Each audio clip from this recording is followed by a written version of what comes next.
सीधे रुक करेंगे लखनऊ का, जहां पर बजट पेश हुआ उसके बाद योगी प्रेस कॉन्फ्रेंस कर रहे हैं। पूर्वांचल एक्सप्रेसवे के साथ जोड़ने के लिए लिंक एक्सप्रेसवे के निर्माण की कार्रवाई को भी हम लोग इस बजट में हम लोगों ने प्राथमिकता दी है। इनोवेशन एंड रिसर्च के लिए आर्टिफिशियल इंटेलिजेंस, मशीन लर्निंग और स्टेट ऑफ आर्ट टेक्नोलॉजी के प्रयोग को प्रोत्साहन देने के लिए भी हम लोगों ने यहां पर व्यवस्था दी, बजट में प्रावधान किया है। आईआईटी कानपुर में medical research and technology centre की स्थापना, 500 बेडेड सुपर स्पेशलिटी हॉस्पिटल की स्थापना की कार्रवाई को भी इस बजट में हम लोगों ने प्रदेश की जो महत्वपूर्ण चीजें हैं, जिस पर जो हमारे पास पोटेंशियल है, वह स्पिरिचुअल टूरिज्म का बहुत बड़ा स्कोप हमारे पास है। अयोध्या है, काशी है, मथुरा वृंदावन है, नैमिषारण्य है, विंध्यवासिनी धाम है, देवपाटन है, बरेली में नाथ कॉरिडोर है। इनकी थीम पर आधारित अवस्थापना विकास की कार्रवाई, प्रयागराज कुंभ के लिए अभी से प्रावधान करके उन सभी कार्यों को समयबद्ध तरीके से आगे बढ़ाने के साथ साथ कुंभ संग्रहालय की स्थापना प्रयागराज में करने और विभिन्न विकास की योजनाओं के लिए भी अभी से बजट का प्रावधान प्रयागराज कुंभ के लिए हम लोगों ने किया है। निसारनाथ गुह्य सांस्कृतिक केंद्र श्रृंगेरपुर के लिए, इसके अलावा आजमगढ़ में हरिहरपुर में संगीत महाविद्यालय की स्थापना और महर्षि वाल्मीकि सांस्कृतिक केंद्र चित्रकूट की स्थापना के लिए भी धनराशि की व्यवस्था की है। तो अयोध्या में अंतर्राष्ट्रीय रामायण एवं वैदिक शोध केंद्र की स्थापना के लिए भी बजट का प्रावधान इस बजट में किया गया है।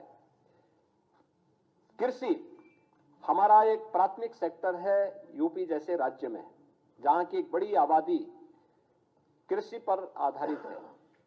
इसमें अन्नदाता किसानों के लिए हम लोगों ने मुख्यमंत्री खेत सुरक्षा योजना प्रस्तावित की है। प्रदेश में राज्य कृषि विकास योजना प्रस्तावित की गई है, इसके लिए भी धनराशि की व्यवस्था की गई है।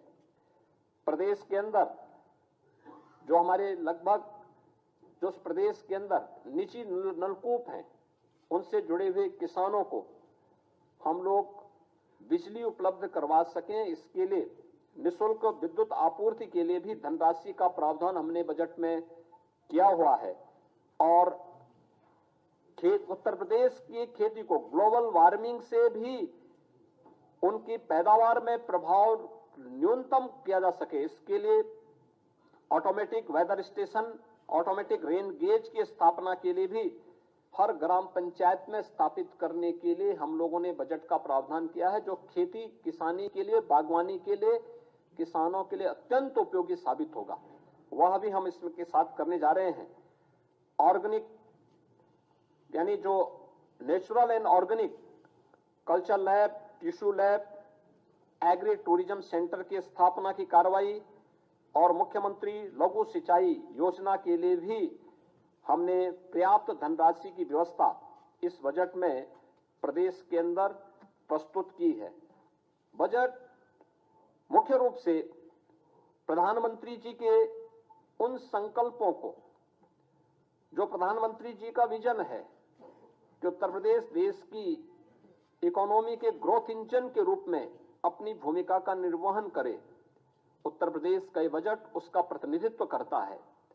$1 ट्रिलियन की इकोनॉमी उत्तर प्रदेश बन सके, जैसे कि मैंने आपको बताया कि पिछले 7 वर्ष में उत्तर प्रदेश की इकोनॉमी को हम दोगुना करने में सफल हुए, प्रति व्यक्ति आय को दोगुना करने में सफल हुए और आज उत्तर प्रदेश देश की सबसे बड़ी तेजी के साथ उभरती हुई अर्थव्यवस्था में से एक है। तो स्वाभाविक रूप से यह बजट उन सभी भावनाओं को प्रतिनिधित्व करता है। प्रदेश में यह वर्ष हमारे लिए बहुत महत्वपूर्ण है। प्रदेश की स्थापना का यानी प्रदेश के उत्तर प्रदेश नामकरण आने के बाद 1950 से लेकर के अब तक, जब 24 जनवरी 1950 को उत्तर प्रदेश का नोटिफिकेशन हुआ था, तो उसका ये अमृत काल है। अमृत काल में उत्तर प्रदेश के उन लक्ष्यों को प्राप्त करने के समय यह बजट उत्तर प्रदेश की अर्थव्यवस्था को एक नई ऊंचाई प्रदान करने वाला होगा। $1 ट्रिलियन की इकोनॉमी को अचीव करने के प्रधानमंत्री जी के विजन को आगे बढ़ाने में मील का पत्थर साबित होगा। और बजट में ग्रीन बजट की अवधारणा को भी सार्थक करने की दिशा में बहुत महत्वपूर्ण कार्य किए गए हैं, जिसमें 17 महत्वपूर्ण विभागों को प्रदेश के अंदर अंतर्राष्ट्रीय मानकों के आधार पर ग्रीन टैगिंग की शुरुआत का भी शुभारंभ हुआ है। बजट अनुमानों में तमाम अन्य कार्यों के साथ साथ उत्तर प्रदेश को, यानी ग्रीन टैगिंग करने वाला उत्तर प्रदेश देश का संभवतः पहला राज्य होगा जो इस दिशा में अपने प्रयासों को आगे बढ़ा रहा है। प्रदेश के अंदर हमने पिछले 2 वित्तीय वर्षों में आम बजट की जो हमारी प्रस्तुति थी वह डिजिटल हो गई है। पहले की भांति बजट पुस्तकों को प्रकाशित कराने की प्रथा लगभग समाप्त है। यह भी पर्यावरण के दुष्प्रभावों को काफी हद तक कंट्रोल करता है, कम करता है। हमारा 24-25 का यह बजट पिंक बजट भी है। यह प्रदेश की मातृशक्ति को, माताओं और बहनों को, बेटियों को, उनसे संबंधित विभिन्न योजनाओं को चिन्हित करके उन पर भी फोकस किया गया, ध्यान आकर्षित किया गया है। महिलाओं की, बालिकाओं के कल्याण, उनके सशक्तिकरण, संतुलित और उनके सर्वांगीण विकास की, जैसे मुख्यमंत्री कन्या सुमंगला की योजना का धनराशि हम लोगों ने 15,000 से बढ़ा के 25,000 रुपए किए हैं। इस प्रकार की अनेक अन्य घोषणाएं भी प्रदेश में की गई हैं। तो यह प्रदेश का जो हमारा बजट है, यह प्रदेश के उन समग्र संकल्पनाओं को पूरा करने वाला है जो आदरणीय प्रधानमंत्री जी की मंशा थी और उनका जो संकल्प है, उन संकल्पों के अनुसार मेरा यह कहना है कि बजट लोक मंगल का बजट है, जन कल्याण का संकल्प है, उत्सव, उद्योग और उम्मीद, और यही है नए यूपी की यही तस्वीर।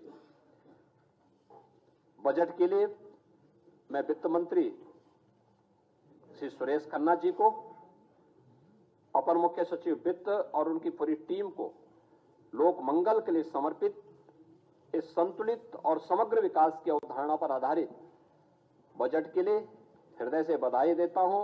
उत्तर प्रदेश वासियों को भी इस बजट के लिए जो उनके समग्र और संतुलित विकास में और उत्तर प्रदेश को देश की एक बड़ी अर्थव्यवस्था के रूप में स्थापित करने में निर्णायक भूमिका का निर्वहन करेगा, इसके लिए हृदय से बधाई देते हुए अपनी शुभकामनाएं देता हूं। धन्यवाद। जय हिंद। धन्यवाद माननीय मुख्यमंत्री जी। इसी के साथ ही प्रेस वार्ता समाप्त होती है और सभी पत्रकार मित्रों के लिए जलपान की व्यवस्था है, कृपया उसको ग्रहण करके जाएंगे। धन्यवाद।